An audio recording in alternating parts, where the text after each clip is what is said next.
நம்ம மாடி தோட்டத்தில் இருக்கிற செடியாக இருந்தாலும் சரி, கொடியாக இருந்தாலும் சரி, இல்லை இந்த மாதிரி மர வகையாக இருந்தாலும் சரி, பூக்கவே மாட்டுது அப்படின்னு நினைக்கிறவங்க இந்த ஒரு தண்ணியை ஒன்று கொடுங்க.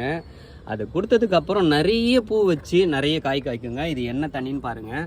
நம்ம வீட்டில் மீறுற அரிசி கழுவுன தண்ணி, சாதம் வடித்த தண்ணி, அது கூடவே பார்த்திங்கன்னா நம்ம காய்கறி வேஸ்ட்டு எல்லாத்தையும் போட்டிருக்கிறோம்.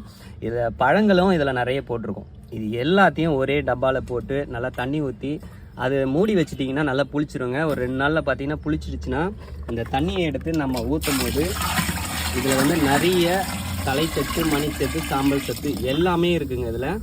இதில் வந்து அதிகப்படியான புளிப்பு தன்மை இருக்குது.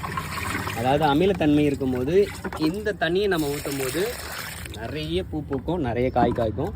பூக்கிற பூக்கள் எல்லாமே காய்களாகவும் மாறிடுங்க. இந்த மாடி தோட்டத்தில் இருக்கிற என்னோடய முருங்கை மரத்தை பாருங்கள்.